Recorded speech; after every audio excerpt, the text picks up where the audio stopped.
Hello, this is Pamela, the Divorce Mystic. I'm an over 25-year intuitive attorney, mediator, and coach who's integrated a spiritual practice into my businesses. And for our time together today, we're moving into part 4 of In the Best Interests, Child Custody from the Eyes of the Bench series.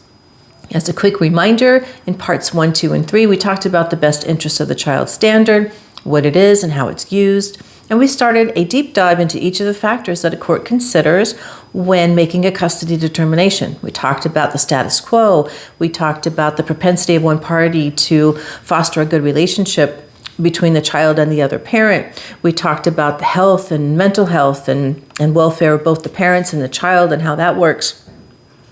We talked about the child's or children's relationship with siblings and extended family members and other relations and friends. We touched upon a child's preference. Today, I'm moving into a more subjective factor that could be said in many different ways depending on the jurisdiction. But it goes something like this. Any other factor that a court may deem appropriate or that the court deems reasonable or appropriate. So, of course, that is very subjective. And it covers any other situation that is not listed in a state's factors. So in our example today, we're going to play with facts of a family, husband, wife, daughter. Husband's been the primary caregiver. When the parties separated, the wife moved out and she rented an apartment near her employment. Husband stayed in the former marital residence until they decide what the division of that asset will be. He's going to stay there temporarily through the trial, and wife's going to stay in the apartment, and the daughter will spend the weekends with her mother at the rented apartment, and the majority or the rest of the time during school with her dad. That's our hypothetical. So dad, between the time they filed and the custody hearing or trial, he stopped allowing wife the opportunity to have her parenting time with the daughter. Just out of the blue, just stopped it. Said, you can't do it no more. I'm not doing it. I'm not allowing it. So in that example, we're 3 months to trial, and he denied most of those visits on those weekends. Yes, wife could have gone to the court prior to the trial to get relief, but in this case, she didn't. So now we're at the trial, and the wife is bringing forth her argument that the judge needs to take into consideration that she's been denied her visitation or her parenting time, that he's been alienating her, the dad's been alienating the daughter from her, and it's inappropriate, and therefore she should have full custody. So dad, what must dad do? He either must show just cause as to why he was withholding visitation, and in the event there is no just cause, what the judge may do with that, it doesn't necessarily mean it's like everything else, it's weighed against other factors, but it doesn't necessarily mean that just because he's done that the wife will now get full custody, because we know some of the other factors, the status quo. Dad's been the primary caregiver. Dad's been the primary caregiver during school. Dad's living in the former marital residence where the child goes to school. Those aren't, like, as we've discussed before, that's not a shoe-in. A dad's going to get custody because of that. But when we're dealing with all of these factors, they're taken a bit in isolation, and then they all are looked at together. So on balance, what is the best interest of the child going to be? So dad doesn't have a good justification. That could change some of the things because it will affect the propensity of the dad to foster a good relationship with the mom. And that's one of the factors. What is the parent's likelihood that if I make this decision, that they're going to, be reasonable, make reasonable decisions, and they're going to foster the relationship between the child and the other parent who may have less parenting time, more of a visitation schedule, or even towards the shared custody, but still the other one is the primary parent. So it will play against that factor. In the event, however, that dad says she has a substance abuse problem, and when she dropped our daughter off, she was drunk and she was driving, and it's inappropriate, she's going to hurt our daughter, and until such time as her substance abuse problem is addressed, it's not in my daughter's best interest for her to go with her mom. That's his argument. If there was a DUI, as an example, that can prove that she's not only got a substance abuse problem, but with other evidence that she's got a problem, it's more than just social drinking, and she's also got a DUI, right? We're stacking on evidence that there's an issue here, but particularly if she was driving where she was clearly under the influence with the daughter in the car, that would create a situation that the judge would say, that child was put at risk, and thank goodness nothing happened.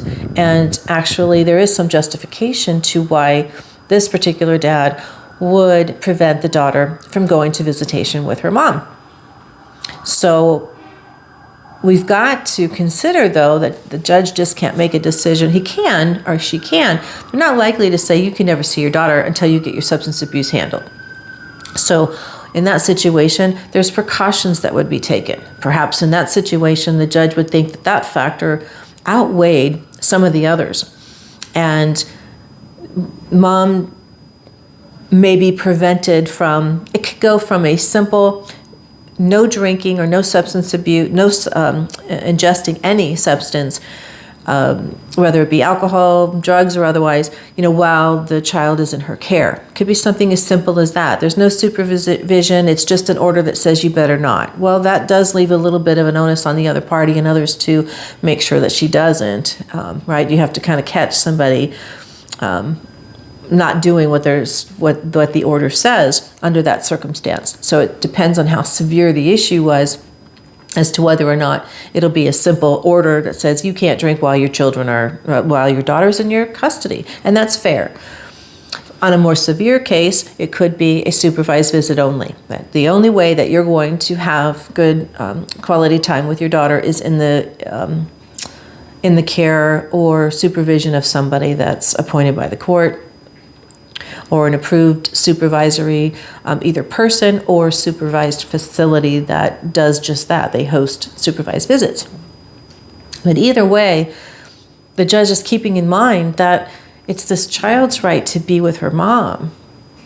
It's not just the mom's right to have to see her daughter. This child has a right to have both of her parents in her life. So in that situation where that any other factor that a court deems appropriate, deals with something like substance abuse, that's only one of many that it could cover, that you can see how something like that would play into very seriously what's in the best interest of the child. May change what a judge originally thought, perhaps, or what he may have thought before that particular evidence came forward.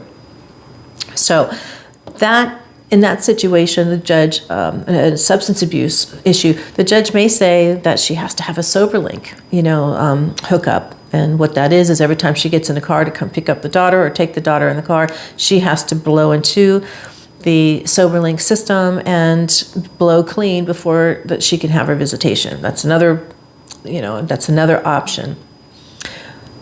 The main thing is what can be put in place that will guarantee that this child can spend quality time with her mom and that she can do so safely.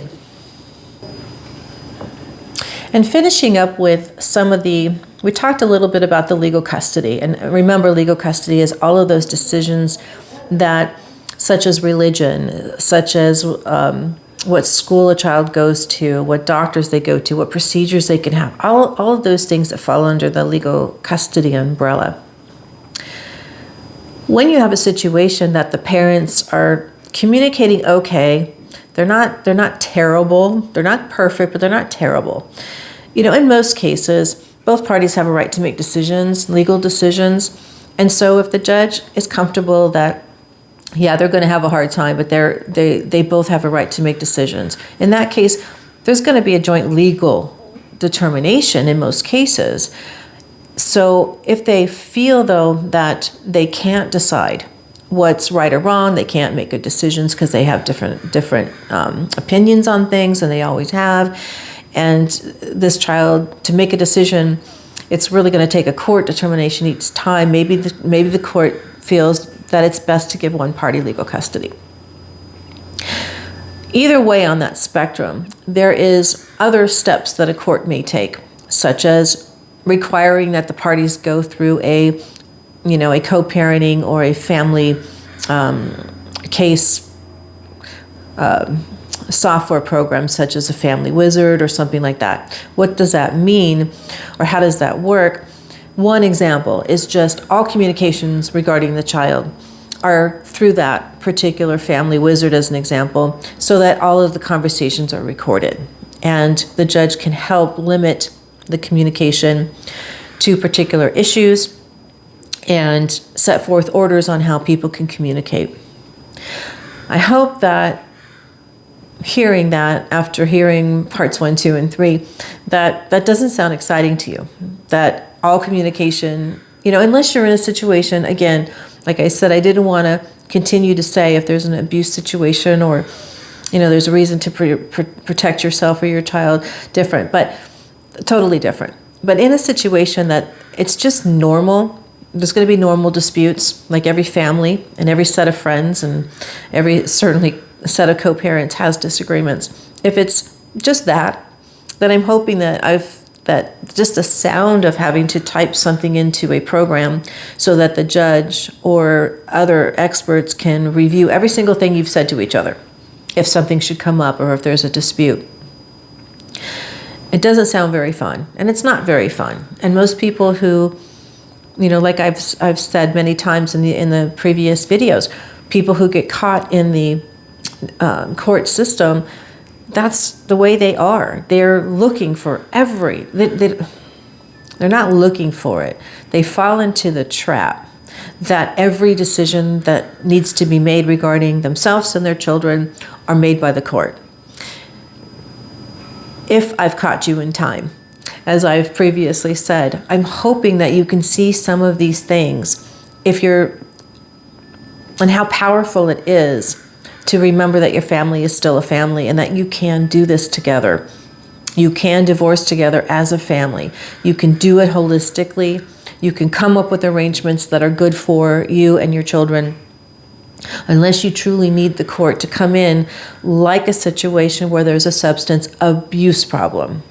Is there parties that come to court and say someone who just has a couple of glasses of wine, say a couple times a week after dinner or during a dinner, they use that fact as an abuse allegation? Well, obviously that's not a substance abuse issue, but when you get to a situation where somebody is truly worried about a substance abuse issue, it comes across differently, and in those situations, it's an honor that we have a process like the court system and a judge that can take particular action to protect you and protect your children.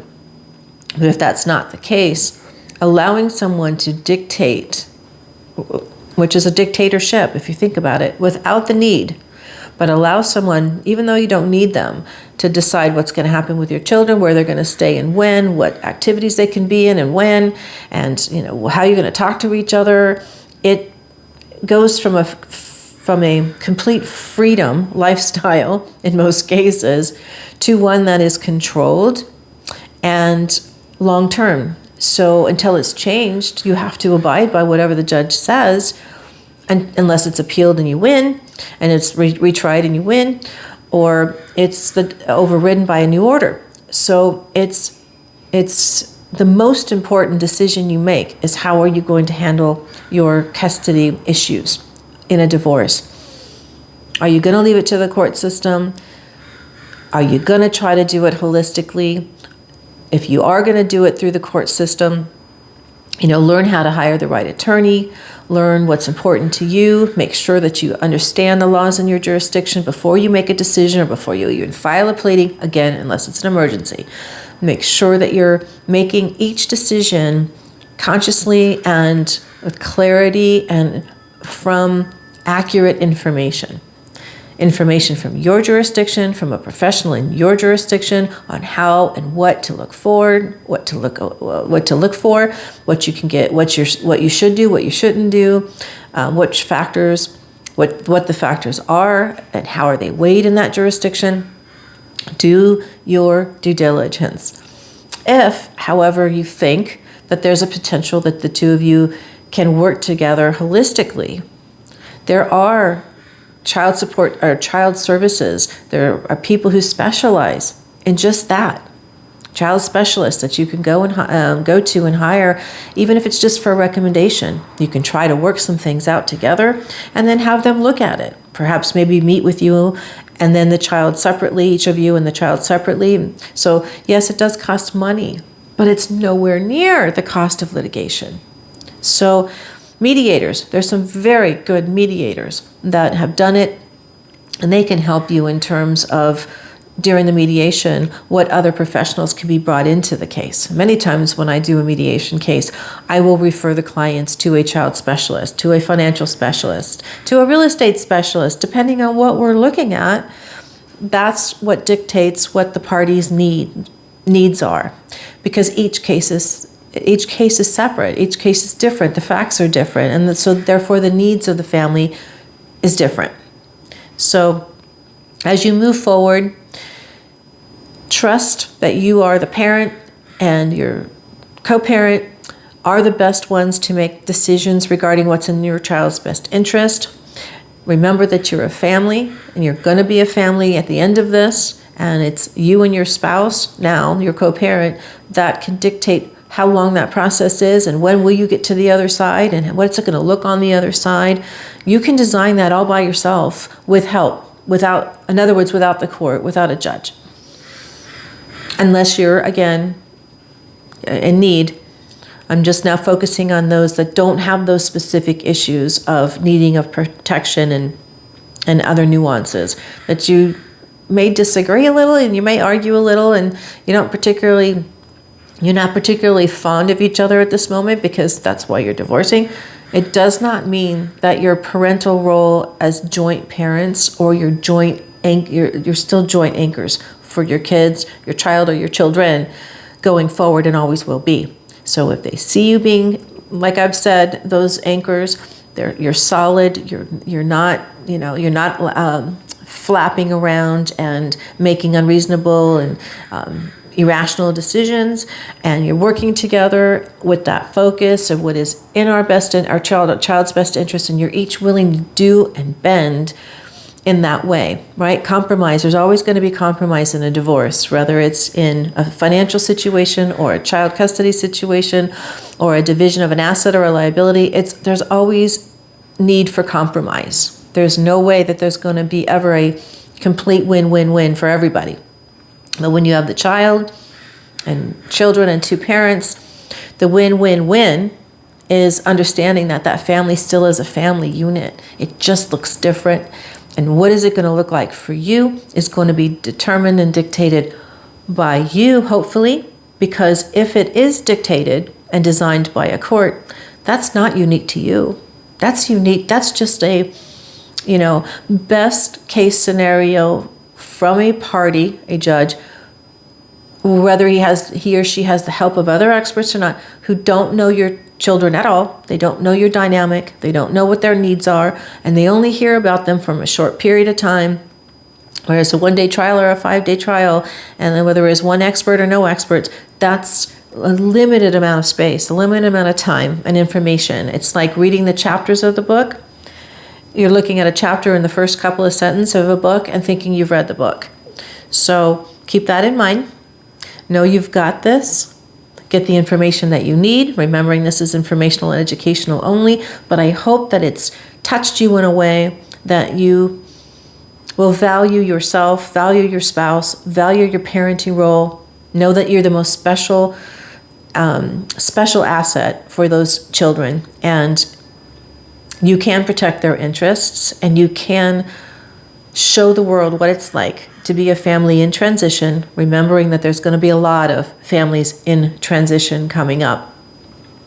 And you can show what it's like to truly be a family dynamic that can go through a pivot, that can keep their children strong and help them move through the transition bravely. And the reason they're doing it bravely is because they see you being brave, and they see, and you're role modeling to them that it's okay. We can do this. We've got this. Okay? We've got this. And get the help that you need. If you need help, get the help. The help is out there.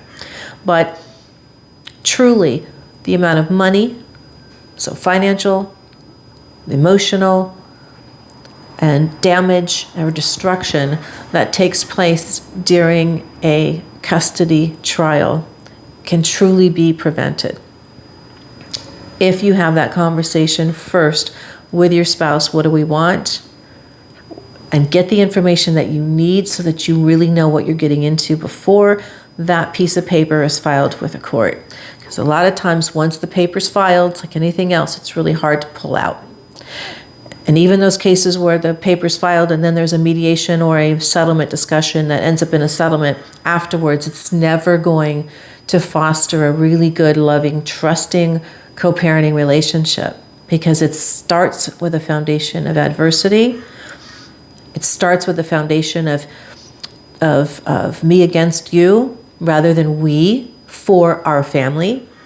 You and I, as an example, we need to divorce and we want to go our separate ways in terms of our personal life, but we share this special asset or assets that we took responsibility for, and we're going to continue to be their parents for a long time. And when other people come into our life, this family unit is still here.